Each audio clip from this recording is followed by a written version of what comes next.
okay, I'm just going to sort of throw this out there. I love coming to Arizona. I love visiting all the different parts. I was just in Tucson and everything.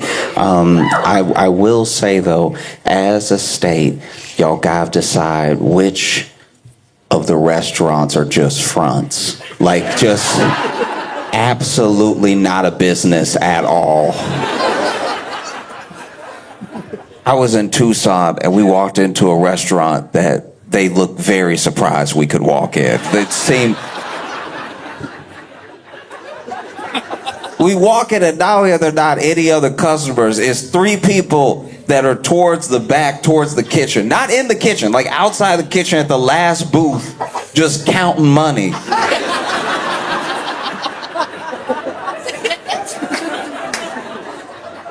If you run a business, your eyes should never be wide when you see a customer.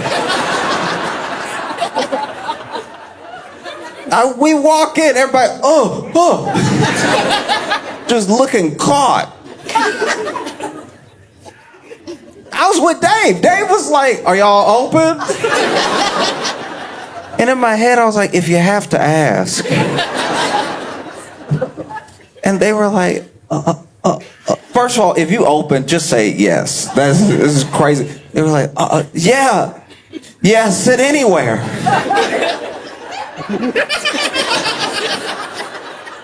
Why are you saying it like you just thought of that? Like,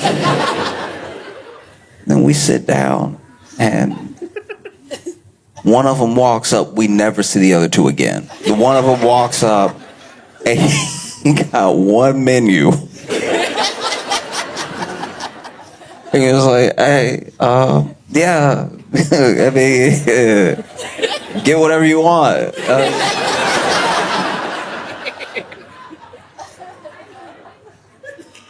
And then he is gone for a while. He's gone, and like, you could tell he was talking to the other ones, but so everybody whispering. But they're doing the loudest whispering I've heard in a long time. They're doing that panic whispering, because there's whispering when there's like, and then there's the whispering they were doing. It's like, wait up.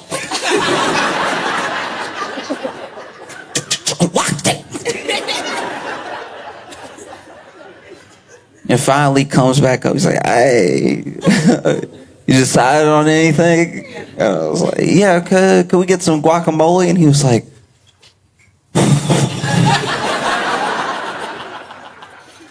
and then he left, and he was gone. He was gone for way longer than it takes to scoop guacamole. Like, I'm not complaining, I'm just noticing. I was like, all right, he already left us for quite a while after he gave us a menu, and now he's been gone for way longer. And then I see him, because in my head I'm like, oh, maybe he's making the guacamole. Maybe they're making it from scratch. Maybe it's one of those places. And sure enough, I see him walk out of the kitchen with a big old metal bowl, and you can hear him stirring the bowl and everything, stirring. And I think he's about to walk to our table, and he doesn't at all. This man walks out of the kitchen, is stirring the bowl, then walks up to the bar and grabbed some salt from the bar and started shaking it in the bowl. And I was like, your kitchen doesn't have salt? Seemed like salt would be the first thing in the kitchen. The only way that could have been worse is if he had walked up to my table and grabbed the salt.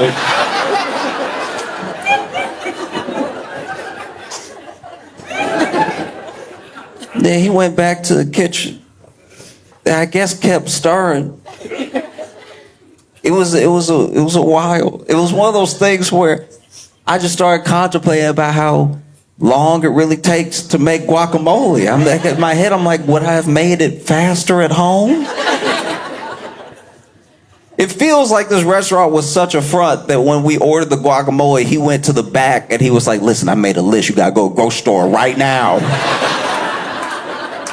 All right, get 2 avocados, get 1 onion, 1 tomato, a little bit of pepper. Where's the salt?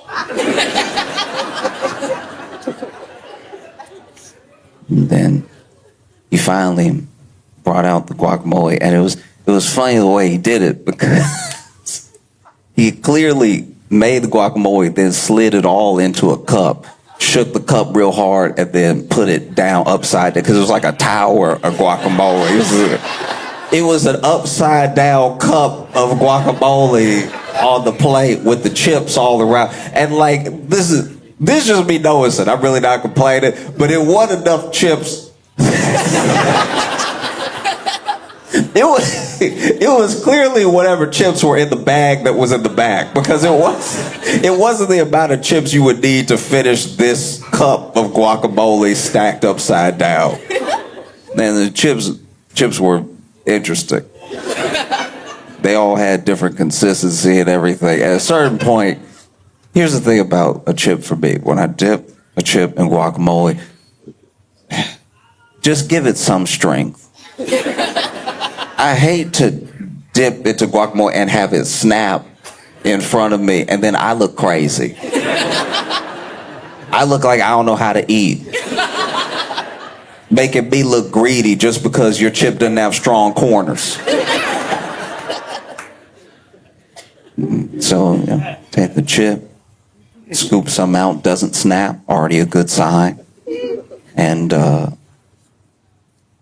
guacamole was actually phenomenal. It was actually really, really good. It was crazy. And so he was gone for a while, and then he comes back up like 10 minutes later, and he's like, how is it? And we were complimenting, like, this is actually really good. And we shouldn't have said actually, but under the circumstance. You know what I mean? Like, just under the circumstance, that y'all look surprised to see us. So how are we supposed to know the guacamole would be good? You look like you didn't plan on making any today. We were like, this is actually phenomenal. This is really, really good. And he was like, thanks, man. Wow, thank you. And I was like, wait, what? Why do you seem like you really needed to hear that right now? It was crazy. It's like, yeah, man, just thank you. Thank you, dog. Appreciate it. Did y'all want to order something else? I will let you know before y'all order any cooked food. Our chef did leave, all right? I don't know when he's gonna be back. It's like, all right, yeah, I guess y'all are a regular restaurant. That's fair enough. There's that, and then there's, especially when we were in Tucson, it felt like everybody was kind of trying to be healthy. There was so many like salad bowl places, but then there was an ice cream store next to every salad bowl place. This is the most ice cream stores per capita. There were ice cream stores across the street from each other, like rivals. And then while we were deciding where we were going to eat, after we didn't eat, this dude was on a scooter, and he took a spill, right? He was on a scooter, and I don't know, I've never been a fan of these like bird scooters, these like, the one that you can just, as a pedestrian, hop on and ruin your life. You know what I'm talking about. The scooter that's just parked. You feel like you're stealing it. Like if it didn't take your phone to unlock it, you'd be like, this is a crime I'm doing right now. And the how is it built? Remember those scooters from when we were little that just had the brake on the very end of the back wheel? It's somehow that scooter mixed with the throttle from a motorcycle. Because why'd they make them go so fast? You got people driving next to cars on the scooter, or just murdering pedestrians. Because there's no tutorial. All you need is a credit card and you could just become a bullet. It's insane. There's no video to watch or anything. You just get off.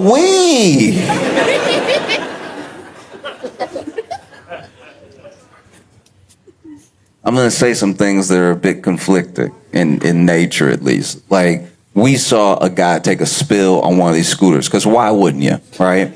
And the way this man crashed didn't make any physical sense. Because he definitely crashed and like went over the handlebars, right? But by the time we turned and saw him, do you remember planking? This man did a mix of planking and a stop motion music video, because he didn't just slide up to us on the ground. He really like like his whole body kept trying to stop on the pavement. I know that hurt. Glasses flew forward, flew off his head. Glasses weren't done flying. I don't know what I said. I was like, oh my gosh. Like, and I don't know. I wish I was a hero. I was one of those type of people that like springs into action. That's not who I am at all. I just kept standing there like, ooh. Wow. You look hurt. It's not good at all. It's not right what I did. And I didn't mean to do anything. And I didn't do anything to help. I just, whoa. It was my buddy picked up his glasses, walked up to him and was like, hey, are you okay? You know, and this is the thing as men. Like, just as guys, right? For real, just it's okay to be hurt. I don't just mean that in some sort of like metaphorical sense. I mean, like, if you get hurt, it is all right to be like, ow. Because we basically watched this man die.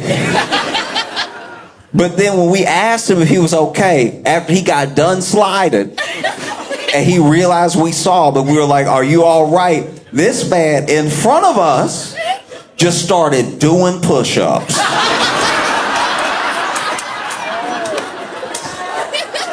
Dog, no. You're not gonna convince us that this was part of the plan. That's only a man could like do something like, only a man could like wreck a car, fly out the windshield, wrap himself around a tree, and then grab a branch and be like, one. Like,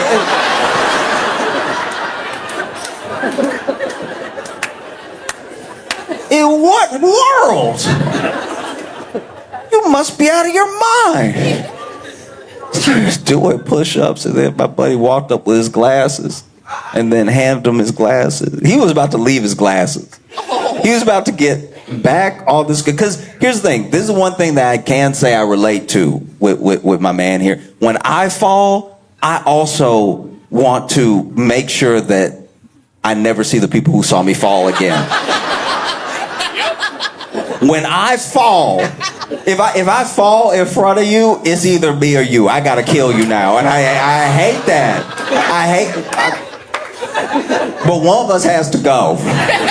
This is too embarrassing. And so my man was about to drive off on the scooter he just fell from.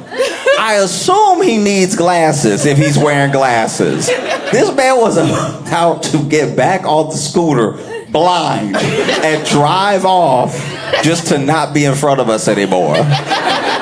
And my buddy walks up, hands his glasses back to him, and he's like, yeah, that thing got me. Just got me. My buddy was like, the curve? Yeah, it tends to do that. Like, you gotta really pick street or sidewalk. The curb is kind of the only thing keeping those two apart. And then we noticed, like, he actually, you know, from all the sliding, he actually did scrape his chin pretty hard. So his chin was bleeding. My buddy even said, he's like, you're bleeding, right? And then he goes, I know. No. You can't out tough blood.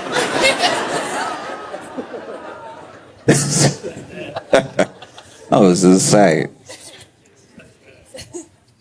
But I've been having a great time in Arizona. You know? It's been very fun.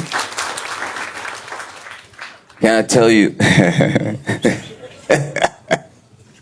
It has been cracking me up. Apparently, it looks like Marjorie Taylor Greene is going to step down in January, right? Look, y'all cheer, but that means there's room for somebody crazier. That's so wild. Woo! The next person shows up. You're like, oh, maybe not. Because this is my thing. It is very funny to me that it took this little resistance for Marjorie Taylor Greene to be like, you know what, I'm up out of here. I don't know. The rumor is that Marjorie Taylor Greene wanted to run for Senate, and Trump said he wouldn't support her for Senate, that he'd only support if she stayed in her House position. Now, I don't know if that's because of the fact that they need the numbers where they are, or because he doesn't believe that she could win the entire state. Whatever it is, he told her no. And and then something changed. He told her no, and then something changed between them. You know what I mean? Like she was like, I think I want to go to the Senate, and Trump said no, and then she was like, oh my God, you're in the Epstein files. Like it was it was pretty crazy. Because she has been she's been attacked with all the vindictive nature of somebody who wanted something and didn't get it. You know what I mean? Because now she won't like fully come out against him and say like, oh, you are covering up, you specifically. She keeps acting confused. I don't know why. No. If you ever date anybody like Marjorie Taylor Greene, you already know the tactic. I don't know why. Isn't that weird? I think it's kind of funny how like... Isn't that crazy that he just like won't release the Epstein file? Like, and I'm not even saying he did anything. I'm just saying, isn't it crazy that it kind of looks like that because he's like protesting too much? Nah. And then it came to a head. Then, you know, Trump attacked her back and everything. You know, y'all saw. This woman's crazy. You know, it's what a lot of people say about their exes. You know what I mean? It's like, yeah, I can't believe she's a lunatic. All this stuff. And then she was like, oh, I'm crazy. That's the thing about calling somebody crazy who might actually be crazy, is that they never take it well, but they take it better than you think they're going to take it. They have a crazy reaction to it. It's like, oh, I'm crazy. Fine. It's like, what does that mean?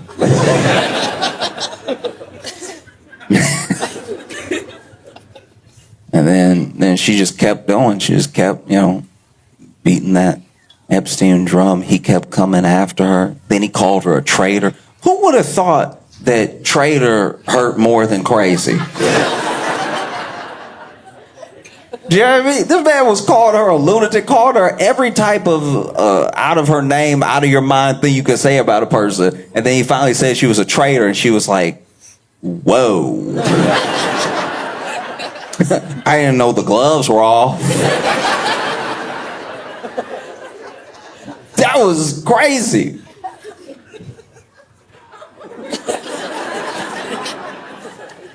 Because then she had a press conference. She had a press conference.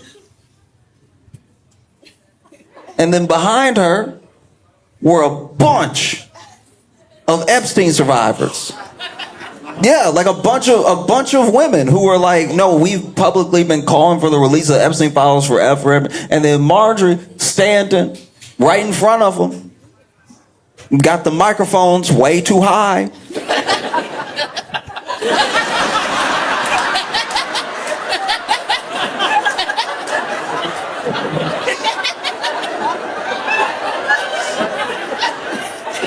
They should have given her a stool or something. That wasn't...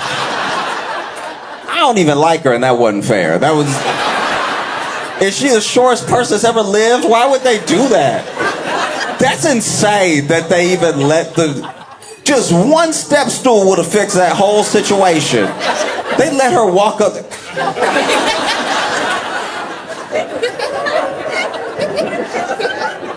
Who knows? Maybe they tried to help her. Maybe they did. Maybe they were like, you really should, to get to the lectern, you should probably have a little steps, do something like that. She was like, now, the truth will make me tall.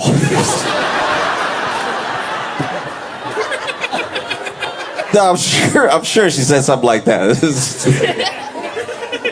And then she got up there, and now she got to talk up. And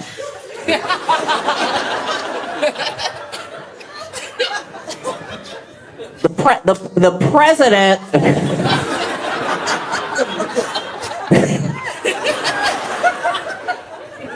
The president called me a traitor. Anytime you talk under the mic, you do sound like a munchkin. Like it's just like it does. The president called me a traitor. Let me tell you what a traitor is. I was really trying to take her serious the whole time. But you even saw the women behind her be like, oh.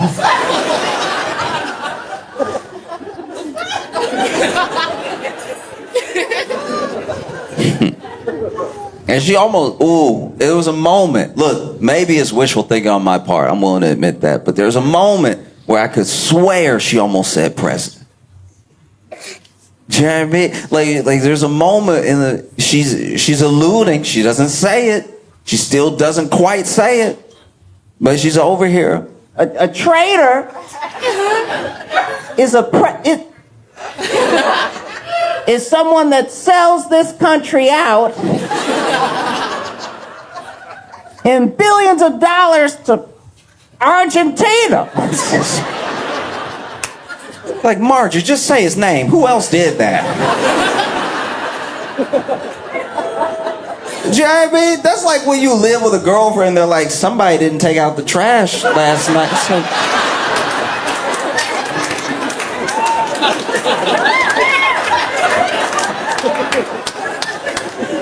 Well, it's only two of us here, so if you're not saying it's you, why don't you just call me out then?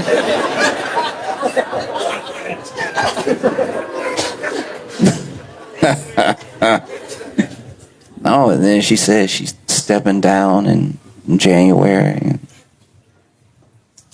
Okay. All right. Yeah. It's weird.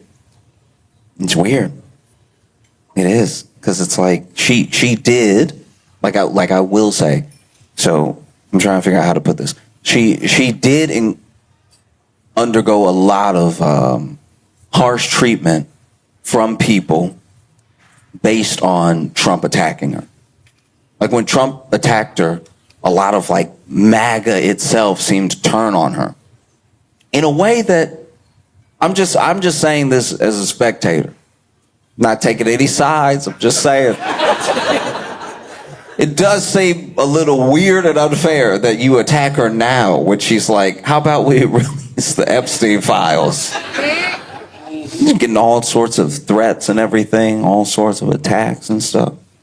And then she went on CNN trying to, I guess, do like some sort of like image rehabilitation or something like that. She gets on there and she's like, I'm sorry for the toxic politics that I've been a part of.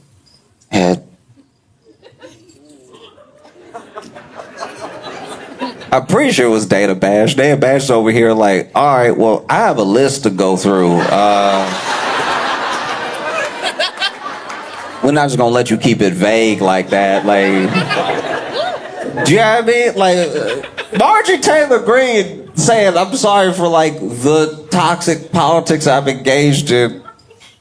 What do you mean? That's most of what you did. Like, that would be like Jeffrey Dahmer coming out and being like, I'm sorry for the bites I took. Like, it's...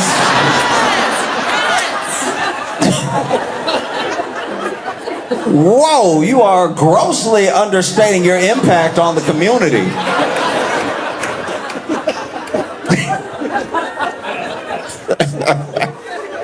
This is wild. Then she just started going down the list. Like, are you sorry for when you liked a bunch of tweets about putting people to death? And she's like, you know what? I would love to move forward. I already deleted a lot of those tweets. Yeah, it was wild. Yeah, it was very funny to watch to me because I was like, all right, look, maybe she's like changing, or maybe she just really wanted that Senate seat. Like maybe she's really upset that Senate seat's not going to happen. And then she's asked about that. It's like, I'm hearing that, some of your break from Trump wasn't necessarily a change in ideology. It was the fact that you wanted to run for Senate and he said no. And then she was like, that's absolutely untrue. I haven't even talked to the president about that.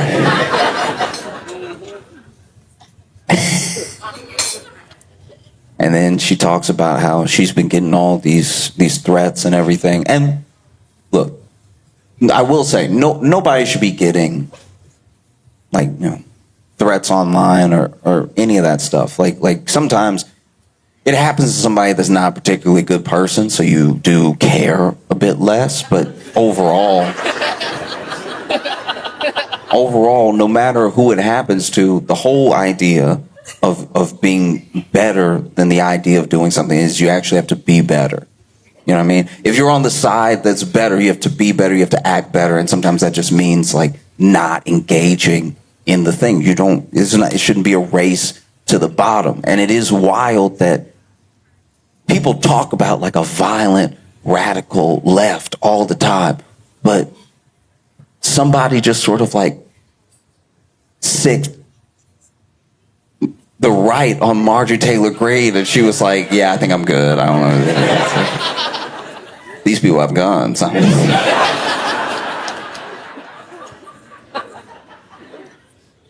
And it does just blow my mind. That like really took me aback.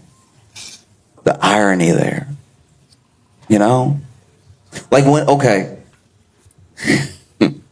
I didn't know this dude personally, but there was the story that I was told when I was living in Chicago about this dude that basically, all right, it should make me laugh because I'm glad it happened to me. But there was a guy in Chicago. I used to live in Rogers Park, and there was a dude apparently in like Edgewater area, which is a little bit south of where I lived, that he would rob people, right? And the way he robbed people is he just had like 3 rocks and a sock, and he would just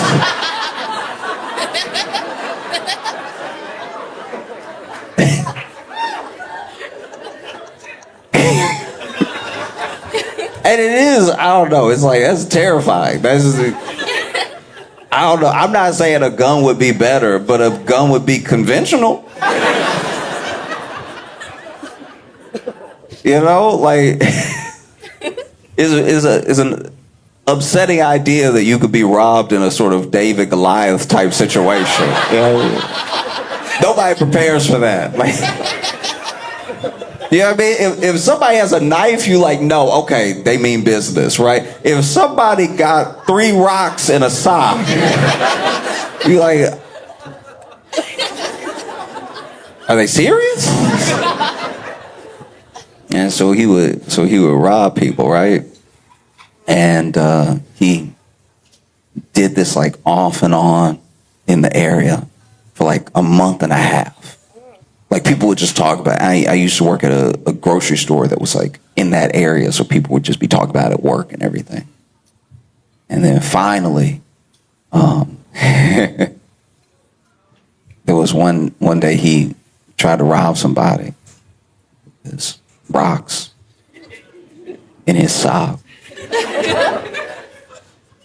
But they had a shovel.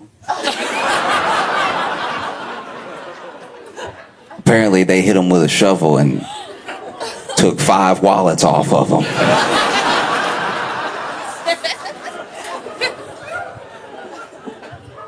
That's a version of what Marjorie Taylor Greene must be going through. You know what I mean? It's like she did all this stuff for so long, and now finally she's the one getting threats, and she's like, these people are crazy. It was really upsetting stuff.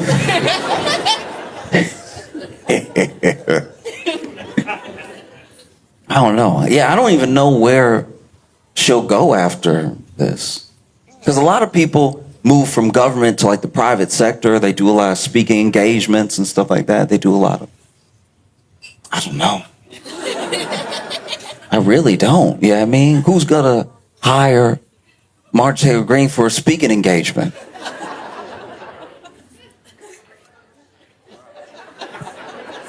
I mean, I'm sure there's organizations out there that are like, yeah, go up there and tell them how everybody's a lizard. Go ahead.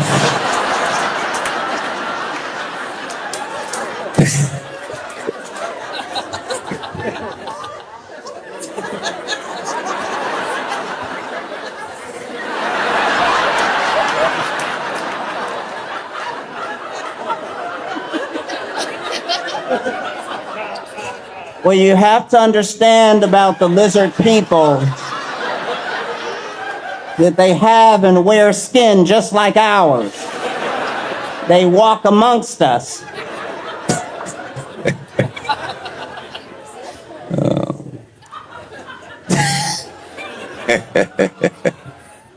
No, I've been trying my best to improve, you know. I've been trying to like work out and stuff. I feel like some of my friends that have worked out have seen progress, and I was like, I would like some progress. So I started working out, but nobody tells you, man. Nobody tells you that working out should be something I do more often or not at all. Like it's crazy because you'll want to. I used to want to get big.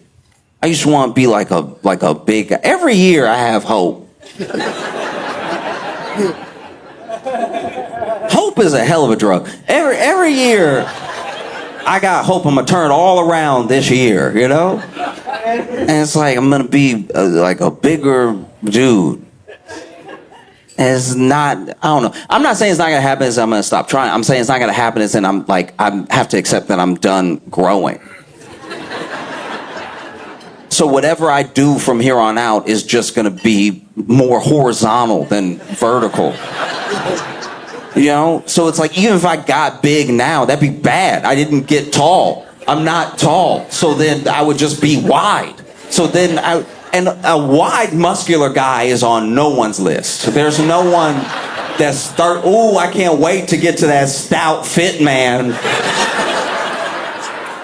I love that build of the guy who looked like he worked out for the circus. I love that. It's never been said by anybody.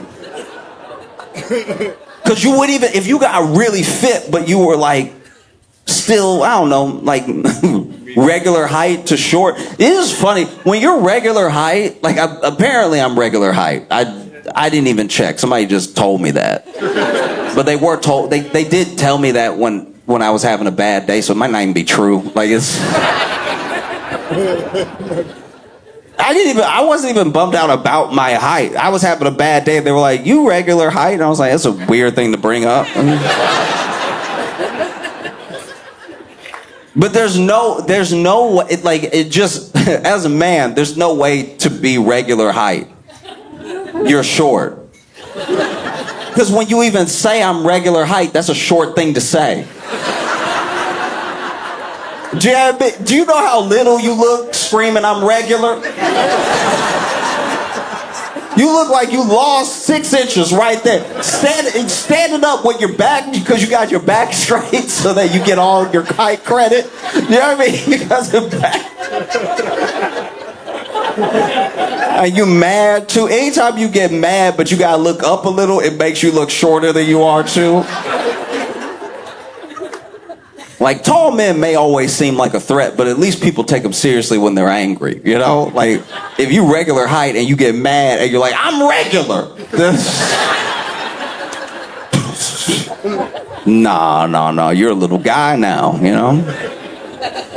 And so I've been working out, but it's like, I don't know, nothing's happening. Nothing's happening, you know? Like, you be like, oh yeah, work. I'll even see other people's transformation video where they're like, I worked out for 8 months and look at me now and look at me then. And it's like, yeah, okay. Yeah, let's try that. And then you go to the gym and it just hurt. They leave that out, that is gonna just hurt the whole time. Everything you want to do hurt. Like, you want big arms, you're gonna have to hurt your arms for a while. You basically gonna have to hurt your arms 3 times a week. And make sure you eat enough steak but don't have a heart attack. It was crazy. You know what I mean? It's like, oh, get all your protein in. It's like, all right, but what if I'm ready to throw up? Like, I can only eat so much. I'm regular height. You can't fit all the food in you. You need to be bigger. If you want to be bigger with muscle, you could be bigger just in general. You could just start with Oreos and never stop, and then I could be a bigger man that way. Yes, but I was trying to do it like that back of the arm muscle. You know that one that like flexes when you point. Just try and get one of those. I mean, hopefully 2. You would hate to just have 1. Be terrible. Be terrible. You out here working your hardest too.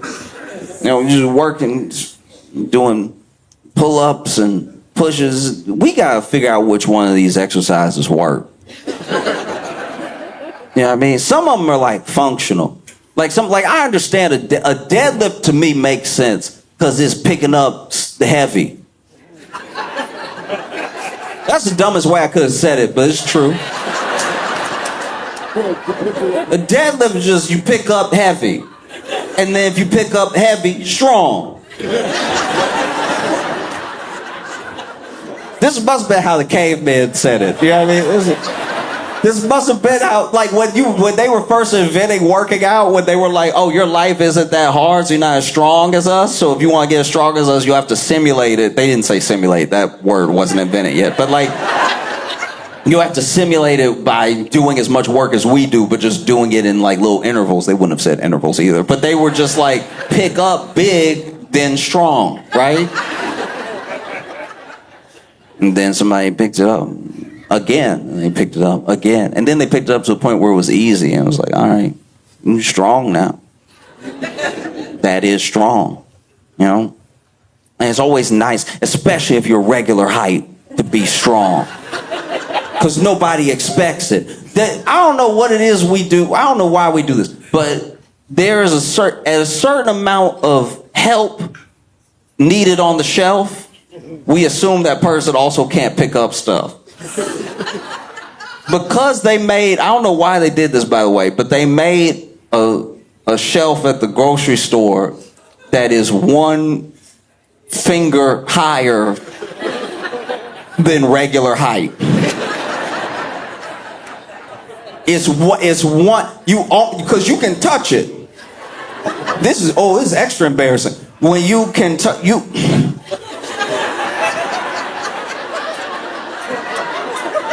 and now you gotta strategically finger a cereal box.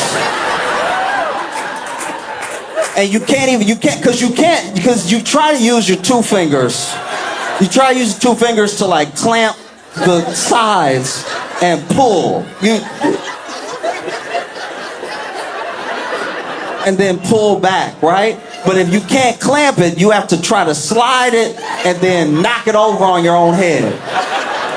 The amount of times I've knocked a box into my own face, and now somebody turned the corner, I'm standing at the grocery store holding my eye,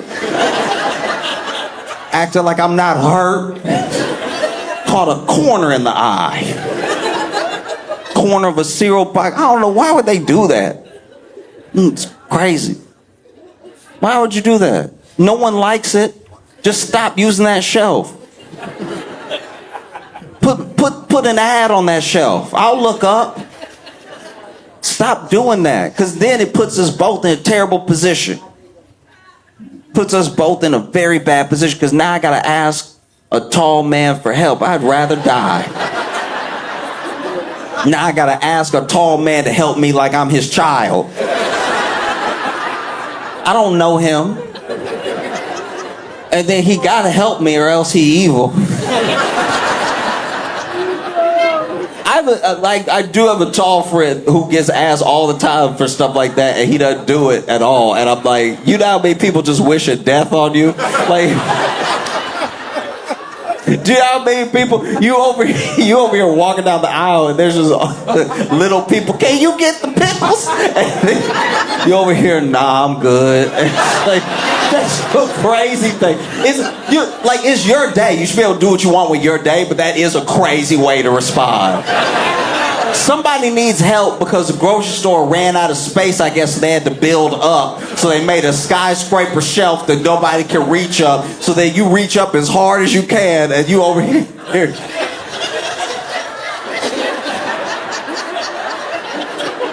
Trying to caress this jar of pickles so you can hopefully catch some glass in the face. It is terrible. One time, okay, this is really bad. I was furious. There was this one time I was at a grocery store and I just needed some taco seasoning, right? And they put it on the highest shelf in the spice aisle. It's over here. And this was one of those ones where they sell the packets, all the packets individually, but they sell it as an individual thing, even though the box comes with all the packets in it. So then the people that work at the grocery store, I know because I used to do this when I worked at the grocery store, they rip the top of the box and then all of the packets are just in there, right? And so it's at the top of the shelf because somebody is Satan. And so then they put this one in the top. And so I'm reaching up and I'm trying to, the only thing I can think to do is just go ahead and try to get my finger in the box so I can slide the whole thing out, grab one, and then put it back, right? And so I pull the whole thing down. The whole thing starts coming down. I get ready to catch it with my hand, but I guess one of these packets was defective because it was at least like halfway open. So as I look up and I get seasoned in the eyes. The ingredients of some of this taco seasoning is heinous. This is cayenne pepper. This is paprika. This is everything red. Everything red and dry is in the package. So that I catch seasoning in the eyes, I start screaming, right? Look at that. Look at what y'all done. Now, because y'all wanted this extra shelf, I'm screaming in the spice aisle. Begging for help. No, because now tall person walk by. I hate when somebody tall offer me help too. Get away from me. I'm doing it, all right? Especially, nothing get me like when I almost got it.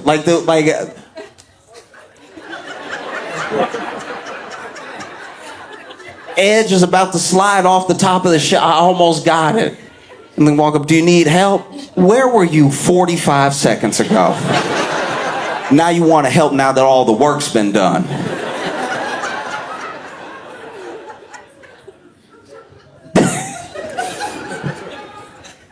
I don't actually hate tall men.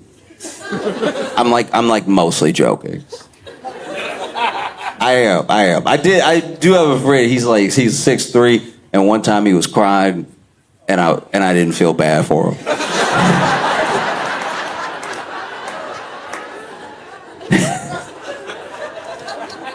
Yeah, I was like, come on, man. What are you so bummed out about? You know what I mean? So sad. Ooh. Because he also cried tall, you know what I mean? Yeah, I was like, he was. And has a deeper register because of, out here crying like he at the top of a beanstalk or something.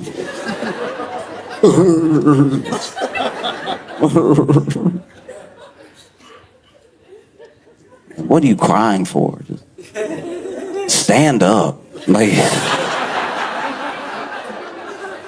as soon as you stand up, be like, oh yeah. No, I understand. I'm clearly joking. Tall people do have problems. Like door frames. Yeah. Right before the pandemic, I got real fit. That was the fittest I'd ever been in my life. Like, I was running, and it wasn't even an emergency.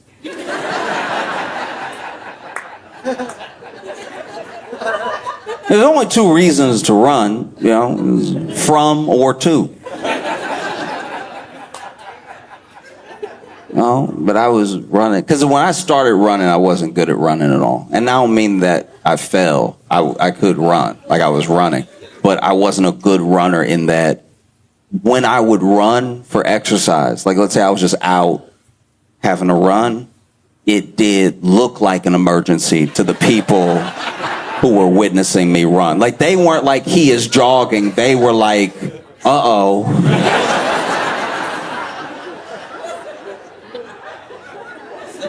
Like, because I don't run well. I run like it's the start of the disaster movie. I run like I found out about the zombies first. And I left everybody and just let them, like the first zombie bit somebody and I was like, okay.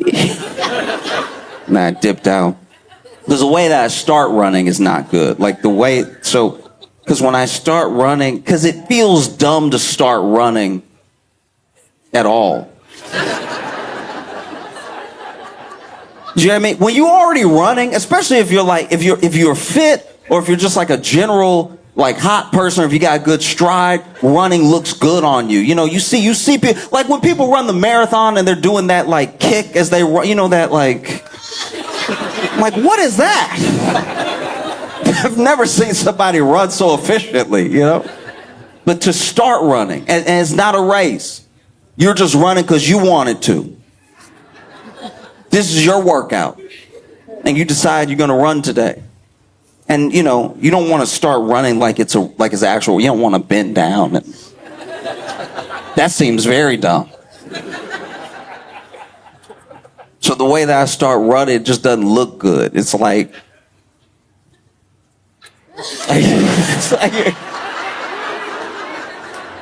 I start running like I just started running. Like it looks bad when you see it. It doesn't help that I look behind me.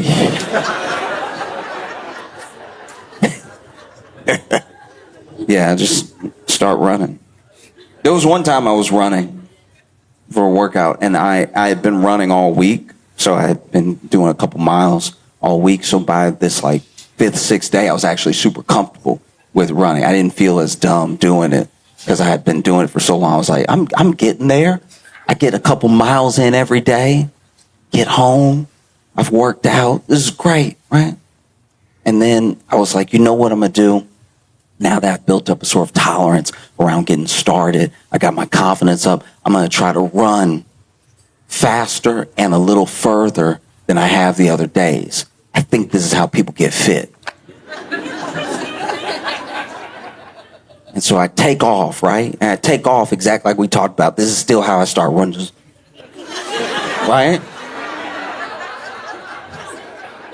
But I take off running, and as I take off running, I start like kicking, trying to do the like stride kick I see the runners do in the marathon or in like clips on Instagram, stuff like that. I'm really trying to run. And then I'm picking up speed because I'm like, look, I can stop running whenever I want, so I might as well run as hard as I can, right? And so I was running.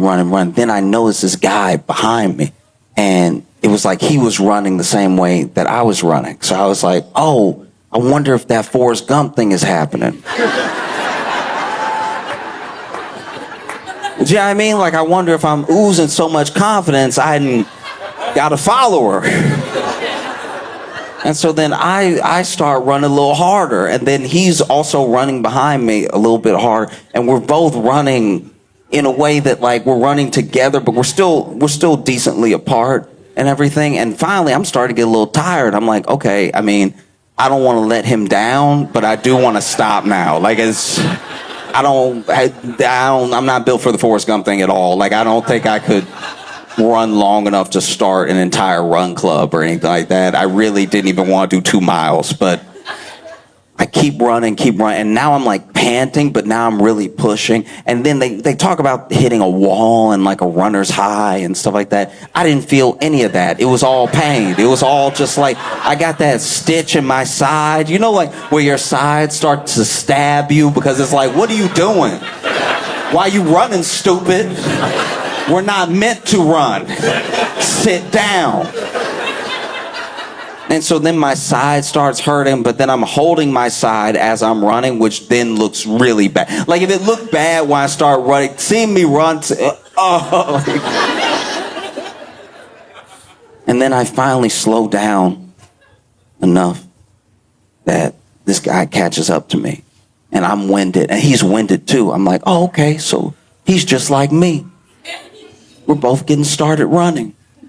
This is amazing. I've made a friend. Running. This I've all said in my head. I'm too winded to speak. But I'm like doubled over. He's doubled over. And then finally he says something. He's like, what was it?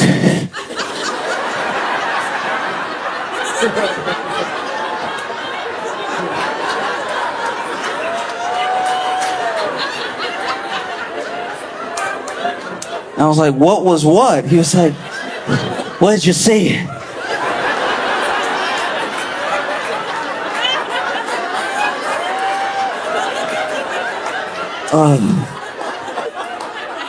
What do you mean? He's like, I saw you and I thought something bad must have happened.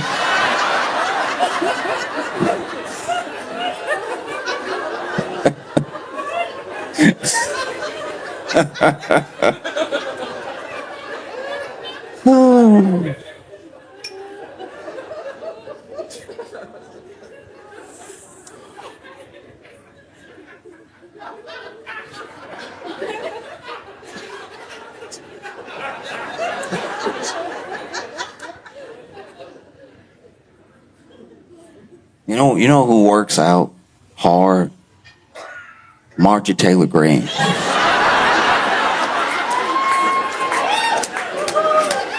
I think that makes her even scarier because it's like, usually when you meet somebody who believes a bunch of conspiracy theories, they've been like, you know what I mean? Separated from society and in a basement for too long. You never meet anybody strong who's like, hey, have you heard about the lizard people?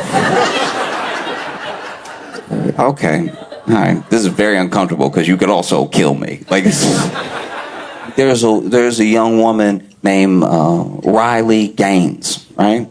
And Riley Gaines is famous because she was a swimmer, and basically in, I guess, the biggest competition of her life, she placed 5th, and a trans woman placed 4th. And so she's like, oh, if that athlete was not in the race, I would have qualified and gone on to the next stage. And that's like the hill she's dying on. That's like that started her political career, and then that's why she gets invited to all these speaking engagements. And it is wild to me that you would tell so many people you were never going to win. Like, that's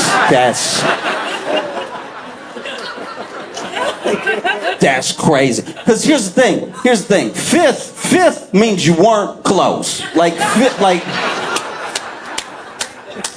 Fifth is crazy. Like, that's You know what I mean? You don't even have a silver medal type of bone to pick. It's like they don't make podiums for where you were gonna place. Even if this person was not in your way, all right, you still can't swim as good as other people.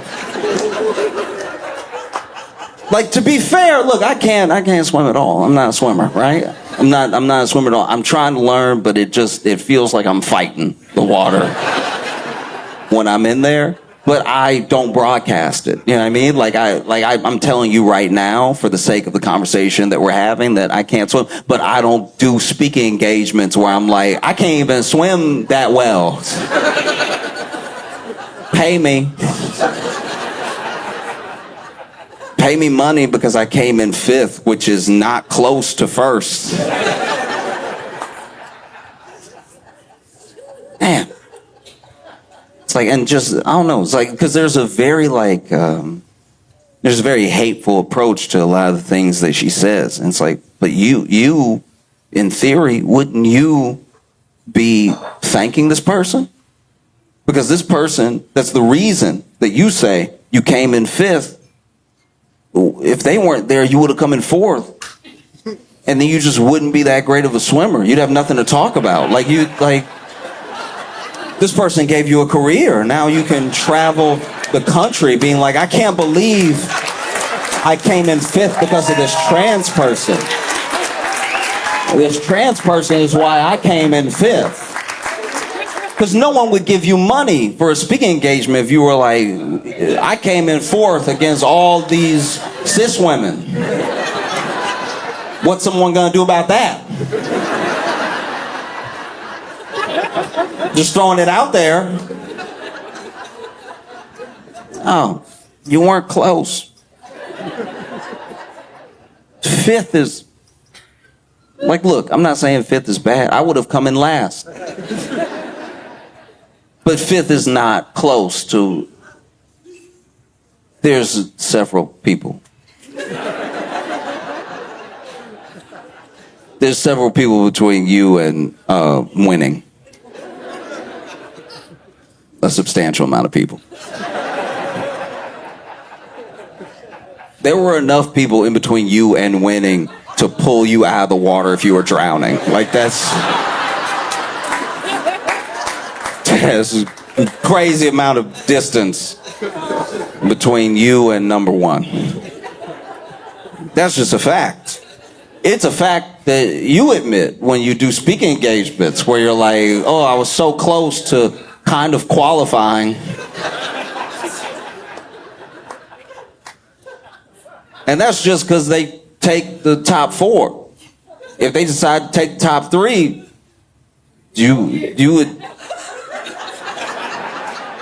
be even further from, I don't know, it's a lot of money to make to be a failure. Like, your whole thing is swimming. Your whole thing is swimming and you didn't do it. Like, you swam, like you didn't drown, but like you...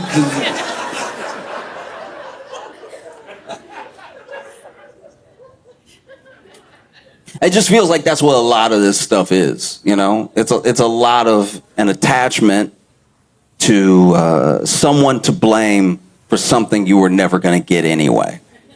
You know? Like, that's what a lot of it is. It's like sometimes I'll see people, even with the idea of like taking jobs, right? Oh, they're coming to this country, they're taking the jobs. And it's like, yeah, okay. They're taking the jobs. What do you do? Do you know what I mean? Like, it's weird when it's like an assistant manager at like a Wendy's being like, they're taking the jobs. It's like, yeah, but not this job. Like, what's... Like, some of the people that are so mad, I'm like, yes, but they are not in between you and the thing that you want. The person in between you and the thing that you want is the person who already has it. Is someone doing better than you. Is someone doing better than you that has it? So if you wanted a better job, the person that you should be mad at is the person that gives out the better jobs. The person who is willing to do any job is doing worse than you. It's weird to blame them when they don't affect you at all. Not like that.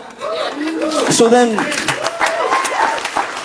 the person you should be mad at is the person who is keeping, and they planned it. They planned this whole thing. They made it so that you would blame this person, because when you do, you're not looking up at who's holding up all the stuff over your head. You should be mad at them up here, the way that you would get mad at like a tall person walking up to you as you're like trying so hard. You're trying to pinch as hard as you can, like just a better job, just more opportunity.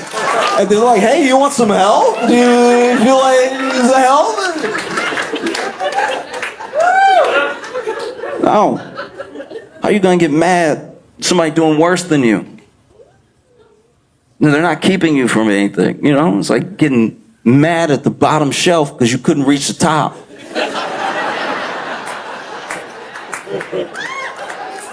I mean, it's like...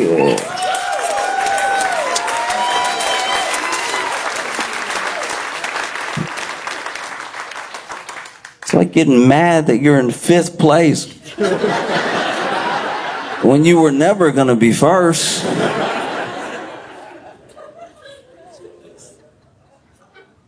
I just can't get over that. Because I remember the first time I heard about Riley Gaines, I genuinely, what I thought happened was that she was second.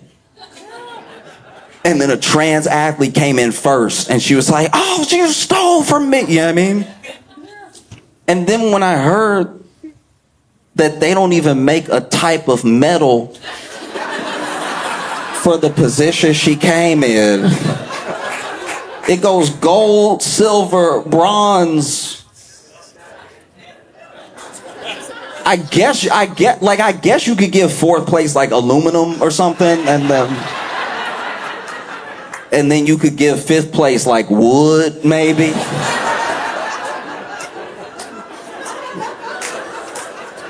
You got the wooden medal in swimming. You got the waterlogged medal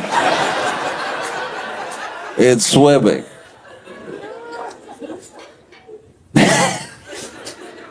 Yeah. No, it just, I don't know, it blows my mind. It just feels like so much of what politics is based off of is that thing.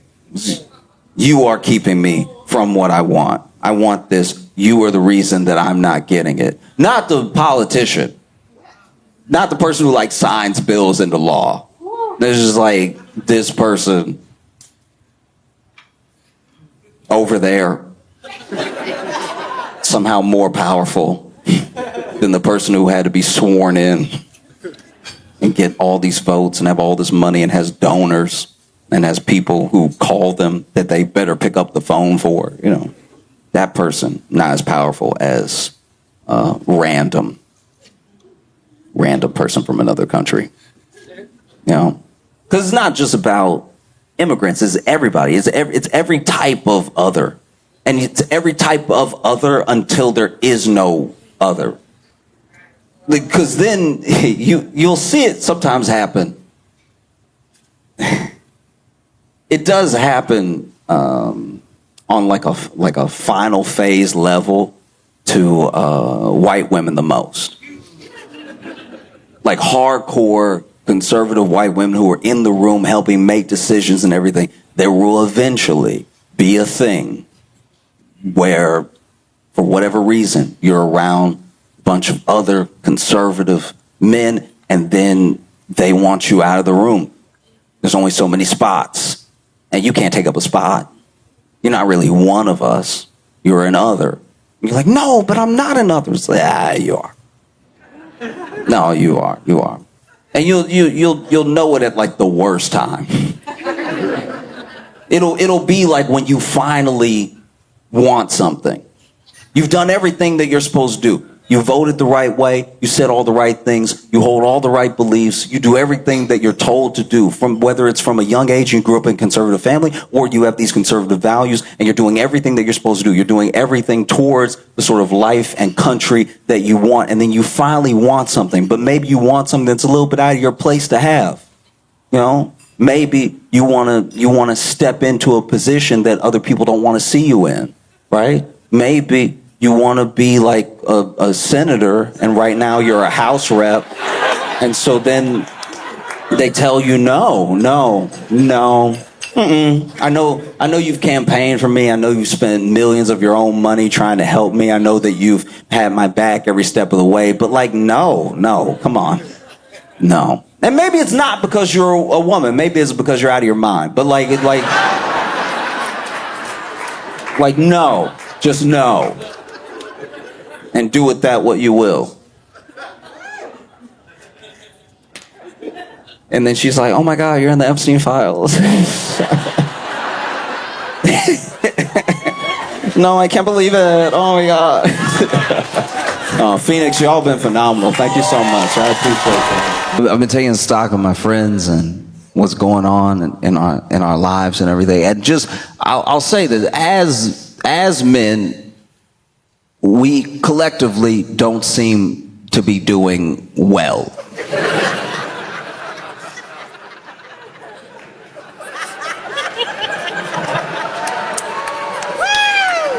Like,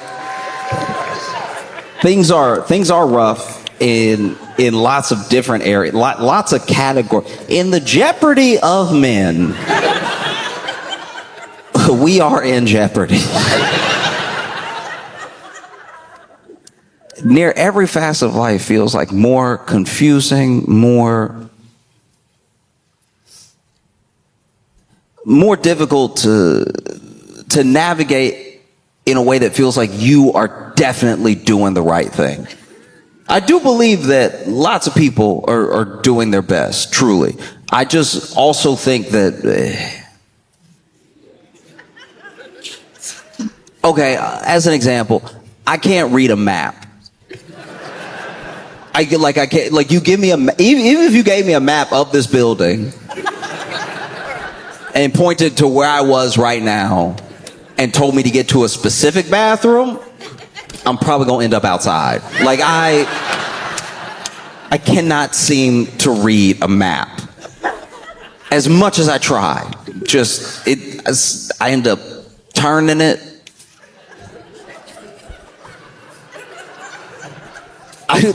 So I tried to be a Boy Scout for a little while. It was terrible. And because when you trying to be a Boy Scout, like when you really trying to go for all the badges at once, everything, you really not getting anything, you are just being a problem in the woods.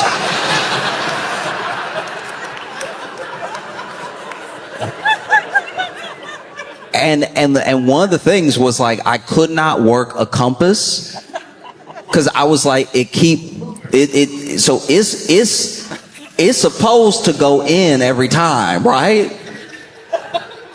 And they were like, no, it's supposed to show you where north is by how it's positioned, but it doesn't have to point north every time. I'm like, oh, okay, because it's dangling.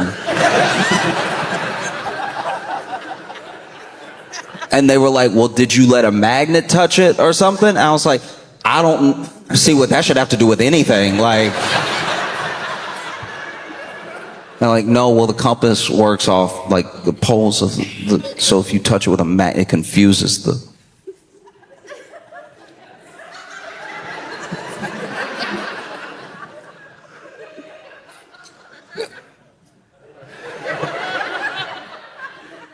So you got a piece of paper telling me where I am and where I need to get, and then you gave me a cup of metal that points anywhere it wants to. And somehow I'm the one that doesn't know what he's doing. Why are we even in the woods right now? We live inside. Have you ever thought of that? Try as I might, I could not read a map. Even if you lay the thing out where I needed to go, where I was now, and the way to get there, it's like in practice, I couldn't close that gap in my mind because I knew that the map is a suggestion. It's a good one, but the map doesn't have to do all these steps. Even the compass is a tool, but if it's spinning, we might as well be Pirates of the Caribbean or something. Like, that doesn't, this thing doesn't help me at all. I don't know where it's pointing, and it won't be still. I'm being still, it won't be still.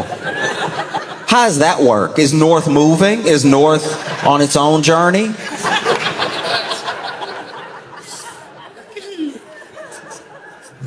Try as I might, I could not seem to read a map, and that is what it feels like to, at least to me, be a man now. There's a map, and the map is laid out with lots of good suggestions, and you even get tools along the way to make sure that you get to where you want to be, which is being a successful man, being a good man, being, you know, a respected man. But then in actual practice, walking that road, you're like, look, the paper says. But when I look around, it's tough. It is, especially with love. Like in regards to like love, attraction, seeking someone out and meeting someone you like, trying to take it to another level. It can be difficult because if you are, I won't even say good, if you are at least a regular man,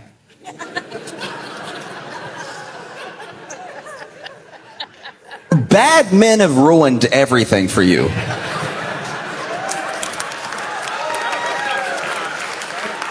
And I'm not talking about the like, but I'm a good guy. I'm talking about if you are just a regular tax-paying citizen who doesn't do any crimes and is generally nice to people, maybe a wave. Not even talking about a good, outstanding man. If you're just a regular guy, bad men have ruined everything for you already before you got there, right? It's like they showed up in the room right before you and farted.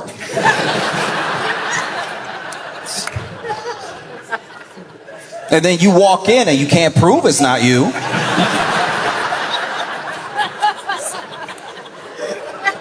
But you know it's not you. You know you didn't do anything. And the bad man that farted has already left the room. We're all living in his wake.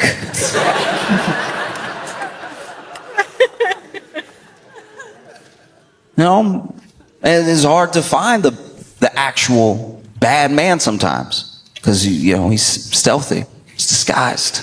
You know what I mean? You'd have to follow him around all day. You'd have to follow him every waking minute just to have the proof that he's a bad man. You would. That's why it takes years sometimes to figure people out. You'd have to hunt him down and then take the picture and run into the room and be like, he was eating beans. Those were his farts.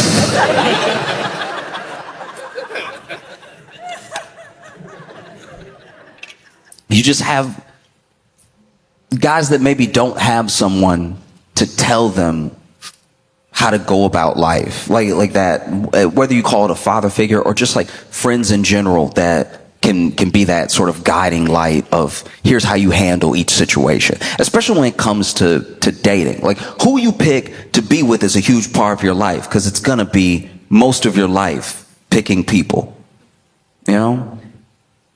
And we're not doing fantastic. And I say that as like not from a place of judgment, just from looking around.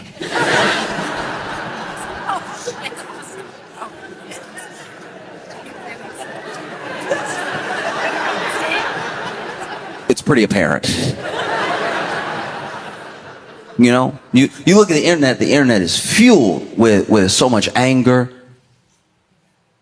like so much hate. A lot of it is resentment for what people don't have or don't feel like they can get, you know, and it leads people to not take care of themselves. One of the most like attractive things you can do is take care of yourself. Just let the water.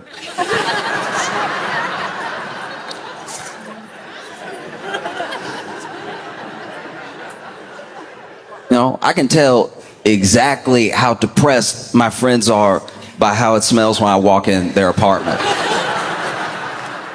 Do you know what I mean? Like every once in a while you get like a little whiff here and there, and it's like, you just came back from a game of pickup basketball. It's gonna be like that in here. And then sometimes you visit a buddy and you're like, ooh,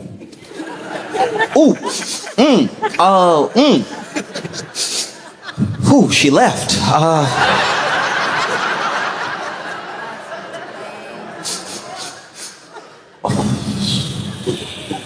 Yep, she's gone.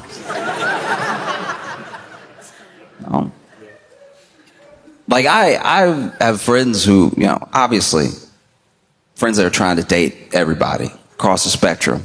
But one thing that I have found as a point of frustration is when people don't listen to me about things that feel they feel pretty apparent. You can take my advice, you cannot take my advice. It doesn't actually affect me. I just want people to be happy, right? And so a good example is like when your friend says he's got a date and that she's coming over, and you're like, here.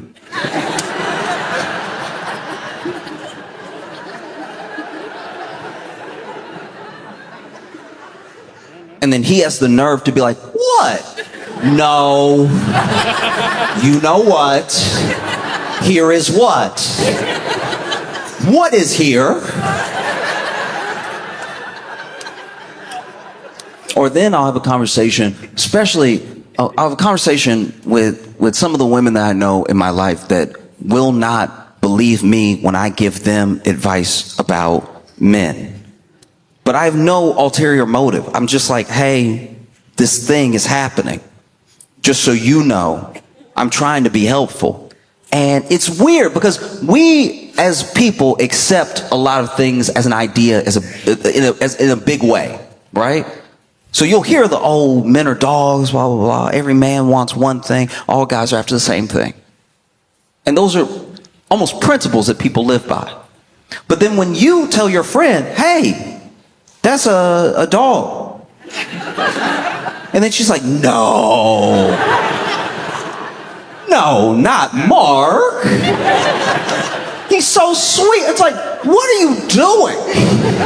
We just established that and there's a level of frustration that comes with that when it would be like if someone came to you, right? Like a dog owner came to you and they were like, I don't know why my dog is doing this thing. And then you told them because you're someone who has trained dogs, been around dogs a lot. So you're like, this is why your dog is doing it.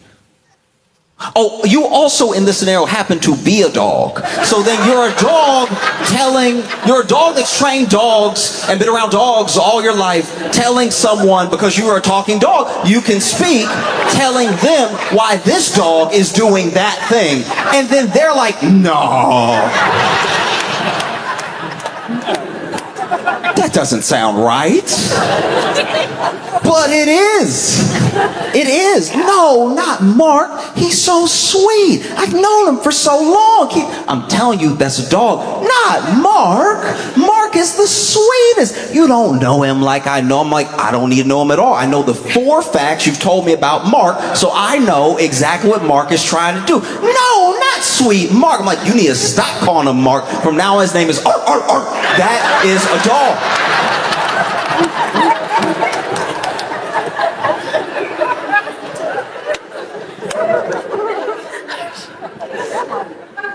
You wouldn't believe the conversations I've had trying to be helpful. You know what I mean? Like, especially in like high school, you know, like college, you know, you try to help your friends and everything. Conversation.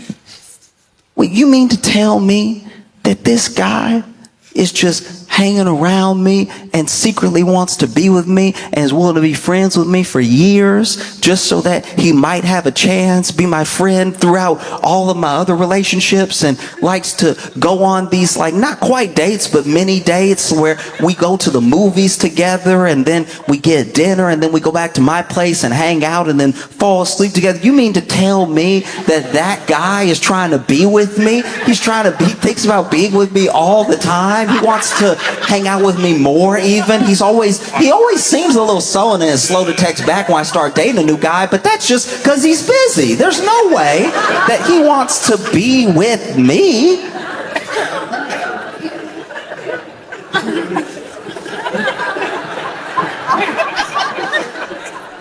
And then I have to be like, what do you think I'm doing?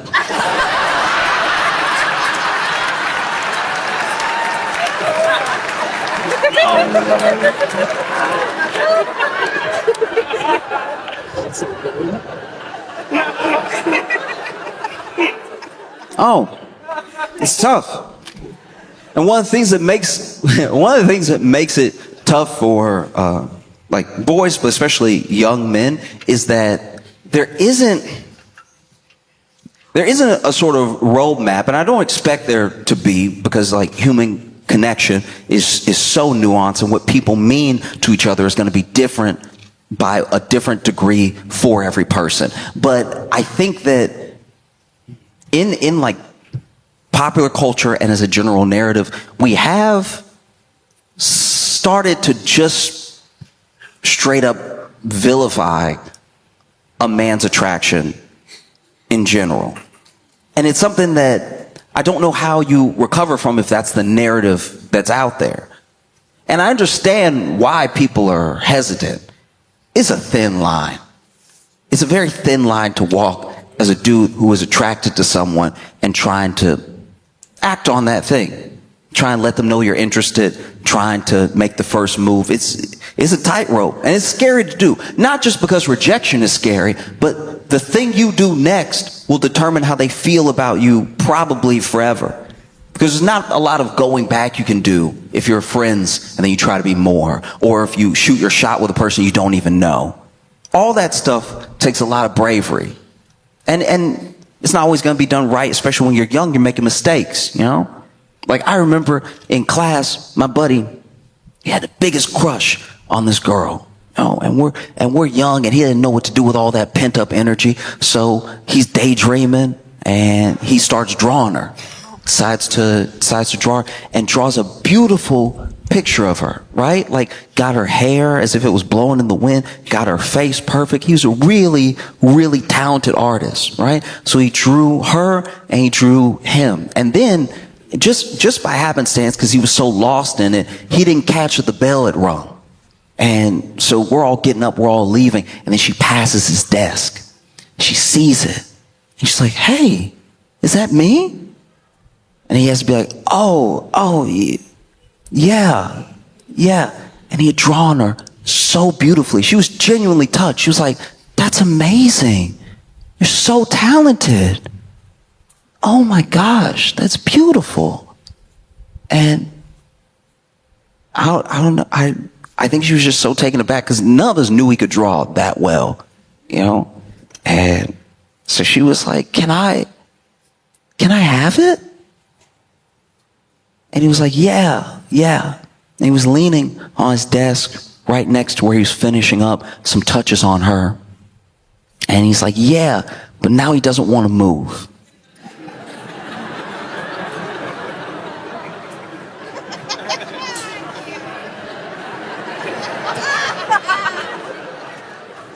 Because he also drew him next to her. And he drew a version of him that is unrecognizable. He drew a version of him with abs. Y'all, we're 13. He drew a version of him with abs, with boulder shoulders, like truly looking like an anime character, just jacked, top to bottom, knuckles jacked, everything. Had the big old muscle behind the ear, everything. Hair flowing too, hair almost as good as hers. but people are walking out and he already said that she could have it. And so she's like, can I have it? And he's like, oh, yeah. Leans up a little bit. And so she finally sees the other side and she's like, oh.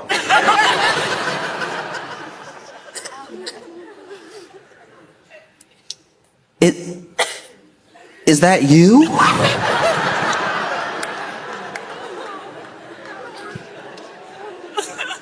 And my man sat there and was like, oh, nah, like that's just the type of dude I want you to find. You know what I mean? Like somebody that, you know what I mean, like you really deserve, you know what I mean? Like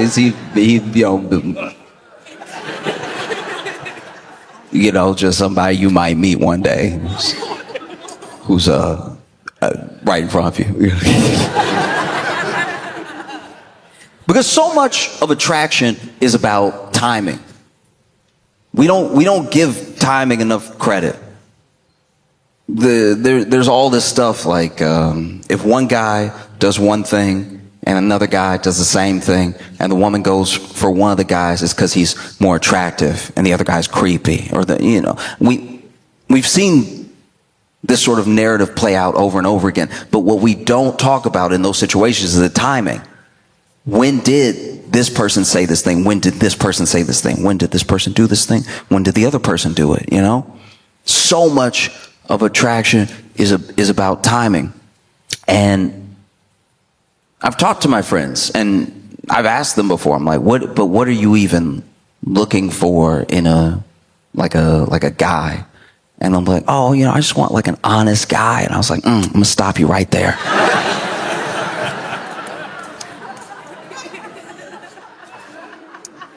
Because so many men are such freaks that you really got to parse out the honesty over time. Some people think that omission is dishonesty, right? But omission might be why you're in a relationship. Because if you knew top to bottom who they were immediately, it might make you hesitate. I'm not saying lie. I'm not saying be a liar. I'm saying that honesty comes to a point. Like, let's say you meet someone. You meet someone that you very much like, and maybe it's just off of the connection, seeing each other from across the room. He walks over and he says to you plainly, hi, my name, right? I don't know you, but I'd like to. Would you have dinner with me? I think that we could have a really good time. You know what I mean? You see that thing alone. I feel like that's almost perfect. That's like out of a movie, right? But an honest man, a truly honest man walks up to you. Honest from the bottom of his heart. Doesn't know how to lie. It doesn't come naturally to him. An honest man walks up to you and says, hi, I just noticed you. And I know I don't know you, but I'd like to. And I'd love to take you out sometime, if that's okay. And I'll suck your toes if you let me. Do you see where he should have stopped? Do you see where a certain amount of honesty was too much? It was true in both cases, but one guy had the common sense to stop talking at a certain point.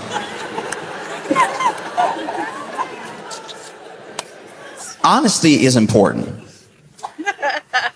Honesty is very important.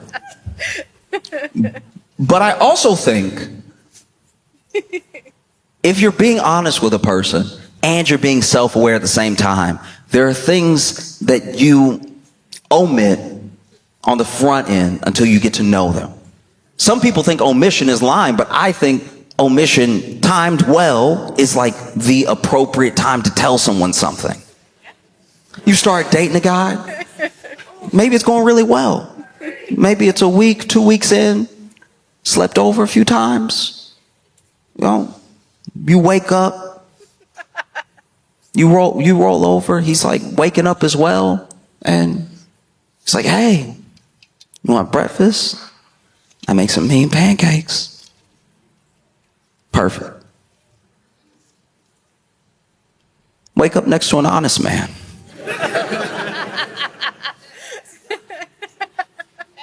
You're waking up. You roll over, he's waking up. He's like, hey, you hungry? I make some mean pancakes, and I've actually been awake for an hour. I was just smelling your hair.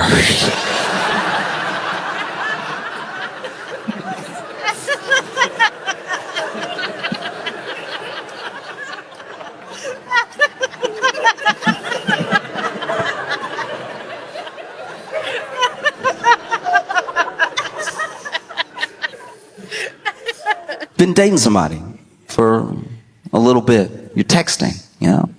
Oh, how you doing? Oh, I'm good. How are you? I'm good. You know, miss you. Miss you too. Oh, how'd you sleep last night? Oh, slept okay. You have any dreams? Yeah, actually I did. What'd you dream about? Dreamed about you.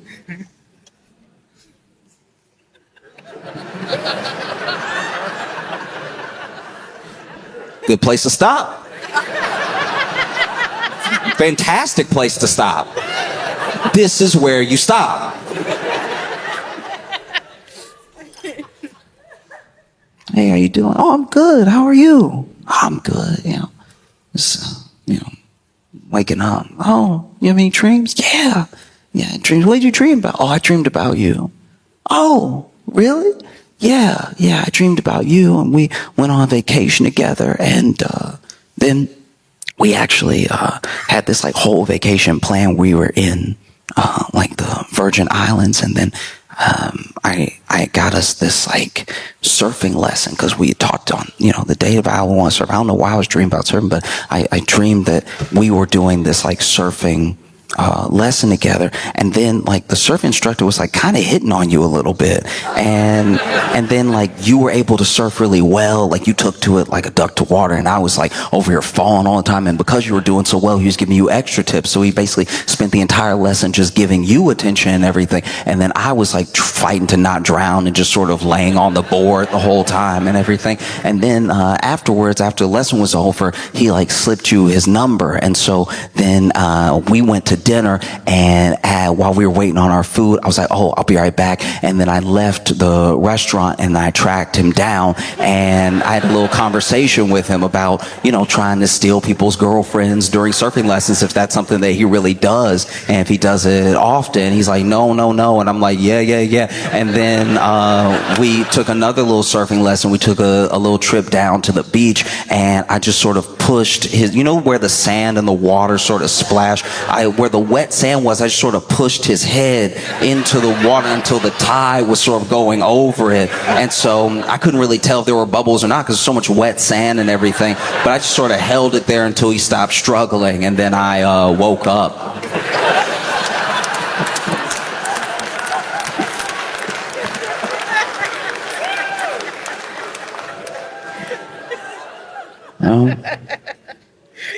I think it's important to be honest. I do. I just think it's important to be self-aware too.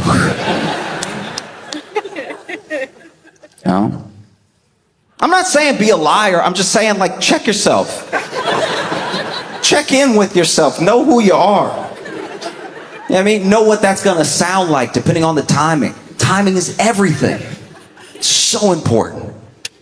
When I was in high school, my boy, he finally asked this girl out that he had a crush on for a couple years, right? Finally just went for it. Something about summer just made him a new man.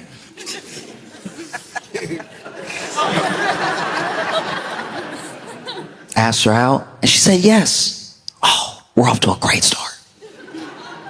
Asked her out, asked her to a movie. Asked her to a movie, and she said she wanted to see Spider-Man. Okay, great choice. Phenomenal date. We both like Spider-Man. We don't have a lot of life experience. We're crossing over heavily.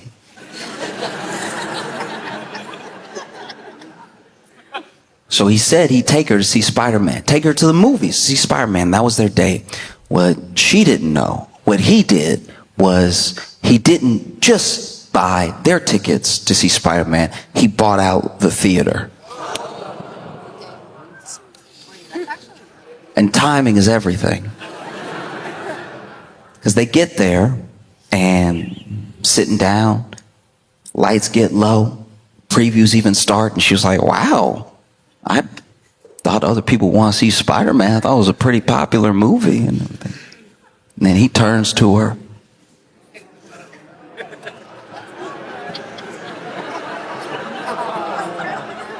With a biblical lack of self-awareness.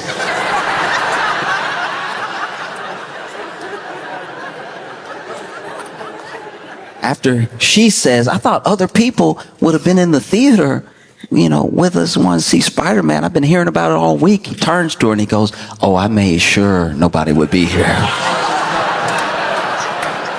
Why even word it like that?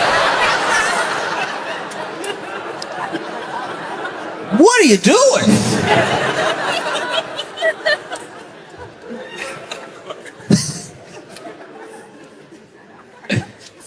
He said that as soon as he said it, he saw the look on her face.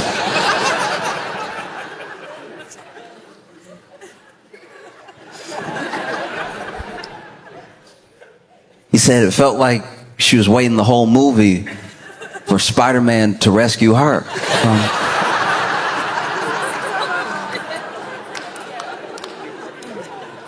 And that's why timing is so important. Because depending on when you do something like that, depends on how it comes off. This is a first date. Do you know what I mean? Even there are some people who would find that sort of gesture romantic if you said, oh, I'll take you to see Spider-Man. And I'll make sure we get our own private theater. Ooh, okay. That's different. But saying I'm going to take you to see Spider-Man and not telling her no one else will be there, even as you sit down, they have the popcorn, the drinks, everything.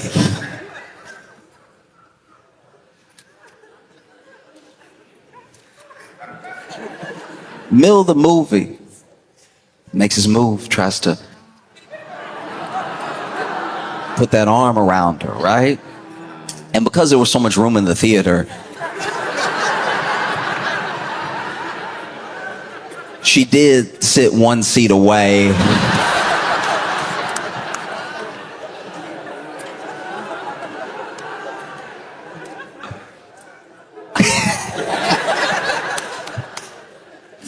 Because once he said it, I don't think, he just couldn't save it. There was no aspect of the rest of the movie where he wasn't like, you're locked in here with me.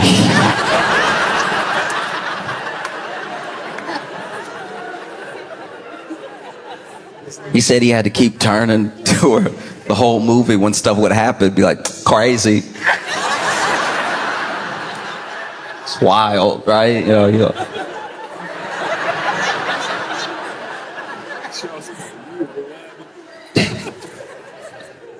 Oh. And so it can feel sometimes a bit hard to find your footing when it comes to attraction, because everyone, from the people closest to you to the people far away, feel far away. If you don't really know how to connect, and especially now, we've built a sort of like scary parasocial connection with people that we're attracted to that they can't possibly know on the other end. And then it comes out in comments online. It comes out sometimes in whole articles. There's a line between like fascination and then crossing over into something pretty weird. I don't know if y'all saw, but apparently Sydney Sweeney, the actress Sydney Sweeney, is going to be selling bars of soap that contain her bathwater.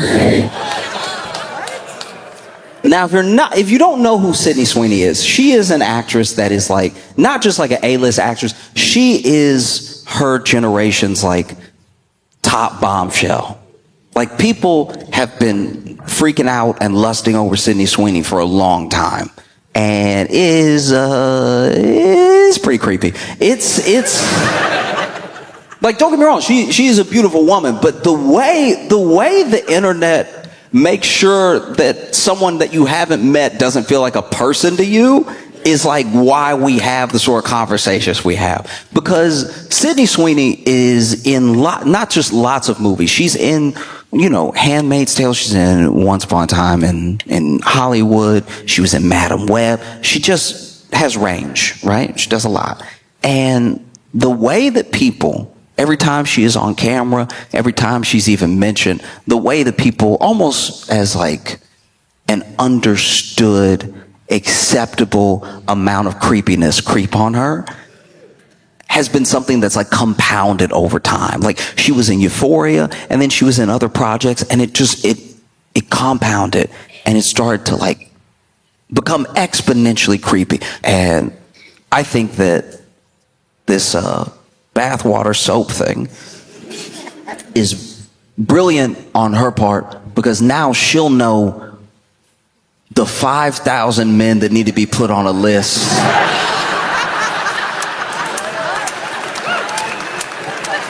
Like, trust me when I tell you, if you buy Sydney Sweeney's bathwater soap, you will never meet Sydney Sweeney. That's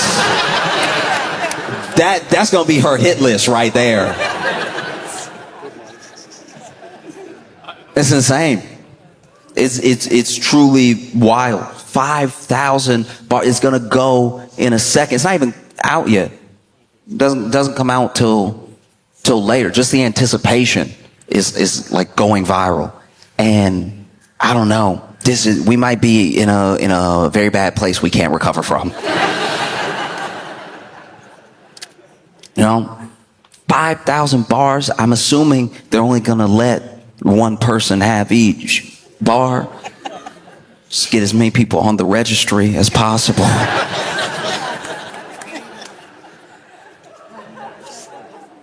I don't even know what you would do with you. Like, that's something you would get caught with. If as a man you bought Sydney Sweeney's bathwater soap, you can't let anyone in your life know you have it.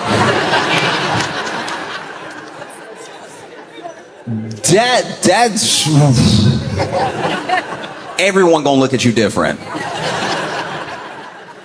Because they'll know, as soon as they see it, they'll know some things about you. Like, you were at your laptop ready.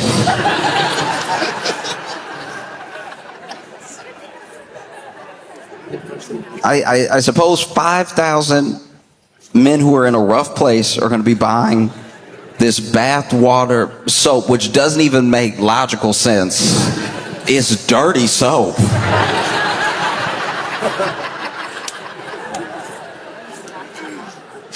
And I say 5,000 men because I'm not saying that there's no women who have a crush on, Sydney Sweeney. I'm just saying that as men, we are both grosser and more practiced at using our laptops for these exact things.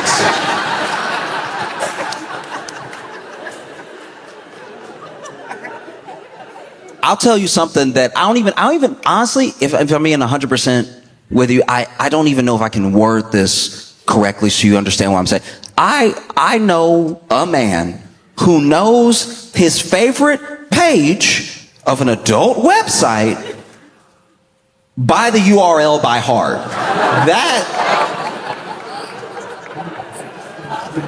That is absolutely insane. Do you know how down bad thirsty you have to be to remember http:// baddiesonrollerskates.com /bracket B12 %, (2).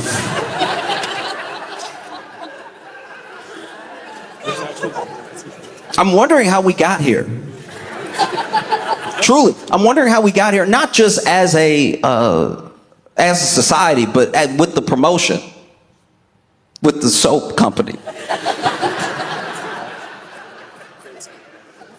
How did this happen? Because you know it wasn't Sydney Sweeney's idea.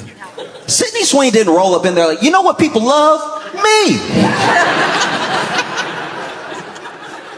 You know what I can spare? Bath water. Let's sell it. That's business. I think a sick man, a definitely sweating man with an unfortunate voice said to Sydney Sweeney and me, look.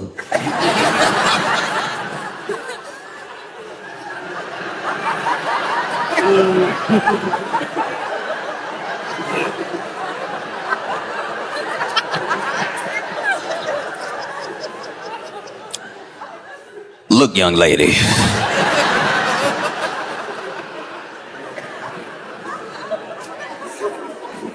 I believe, and this is just Jebediah Jones talking, all right? Because a lot of nasty men talk about themselves in the third person. This is just Jebediah Jones talking. But I believe that people would pay for your bath water.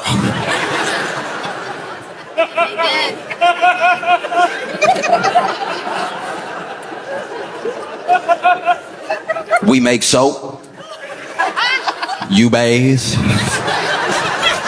Let's make some money.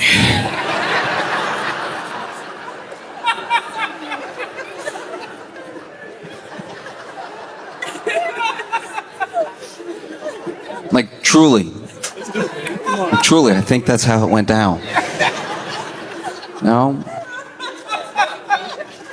Because even in the tweets that I've seen about it, I think these are Sydney's words because they're in the quotations. But you know, in it, she's sort of playing off of the idea that this is a thing that people have talked about on the internet before, and she's like, well, you know, this is something people have been asked for. Figured it'd be a fun way to do it. I hope it just makes men think about taking care of themselves because I've been in some pretty gross dudes' bathrooms. That completely flipped the script for me. When I read that, I was like, what disgusting man made Sydney Sweeney go, I gotta do something.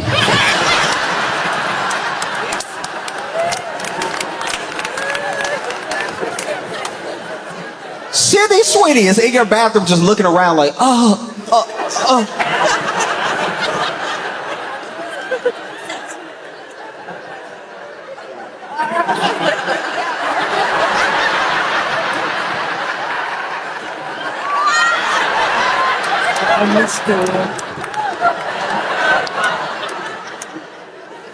the ceiling get dirty? No, I wonder what experience Sydney Sweeney had where she was like, I gotta do something, all right? I gotta figure it out. How can I get men to bathe?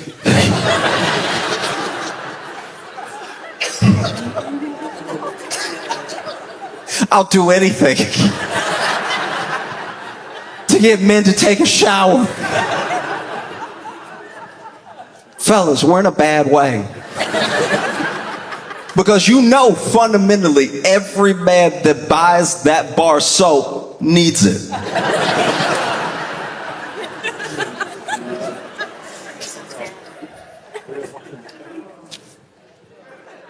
This is rough. This is really rough. You know, because even with that general idea, right? When you hear that as a man and you tell other men, guys, Sydney Sweeney put her bath water in soap to get you to buy soap. Because she just wants you to take care of yourself.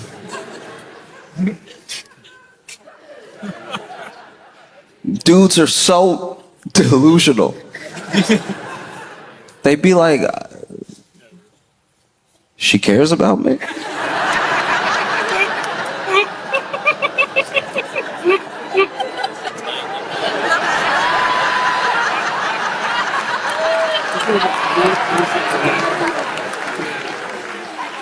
Wow.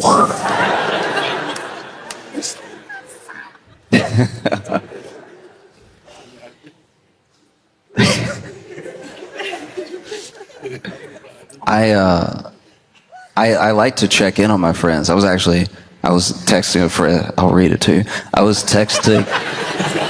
No, I told him I was going to do it. It's fine. I was texting a friend and I was like, hey, did you see the Sydney Sweeney bathwater thing? This is crazy, right? Like, we're truly down bad as a nation and as a people. And then he responded, yeah, I can't believe it doesn't come out till June 6th.